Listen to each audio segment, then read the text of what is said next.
কি অবস্থা, সবাই কেমন আছেন? আশা করছি সকলে ভালো আছেন।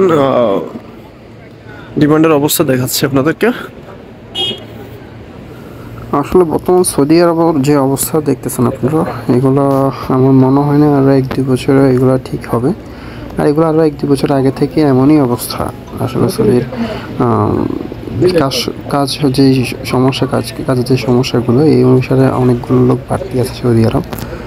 আর কিছুদিন আগেও এই যে জায়গাটা হারা এটাকে বলা হয়, এখান থেকে আসলে প্রতিনিয়তই মানুষ যে লোকগুলো থাকে ওদেরকে কিন্তু পুলিশ ধরে বাসায় পাঠাচ্ছে। অবৈধ লোক হোক, বৈধ লোক হোক, যেভাবে হোক বেশিরভাগ বাসায় পাঠিয়ে দেওয়া হচ্ছে। তাও কিন্তু লোক আপনার দেখা যায় যে মোটামুটি কমতেছে না।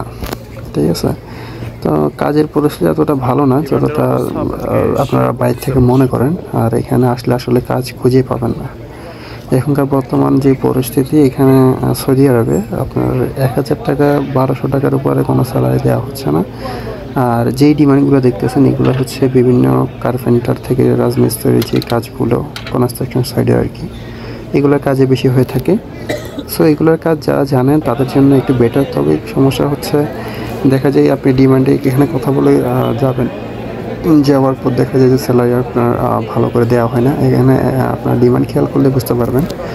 দেখা যায় আপনার 1 থেকে 1 মাস 20 দিন, 2 মাস 3 মাস এরকম করেই বেশিরভাগ স্যালারি দেওয়া হয়। আর স্যালারি যেই টাইম মতো আসে না, এই কারণে আসলে লোকগুলো এখানে দেখার পরে অনেকে কাজে যায় না আর কি। ভালো মানুষ বা ভালো কন্ট্রাক্টর পেলে সেক্ষেত্রে ওরা যায়। তো সে যে কাজের অবস্থা দেখতেছেন, এই অবস্থা যদি সৌদি আরব কেউ আসেন, আপনারা ভালো করে জানেন যে অবস্থা কেমন। যে পুরাতন লোকদের অবস্থা অনেকটাই কষ্টকর হয়ে যাচ্ছে। তো যারা নতুন আসবেন ভেবে চিন্তে আসবেন।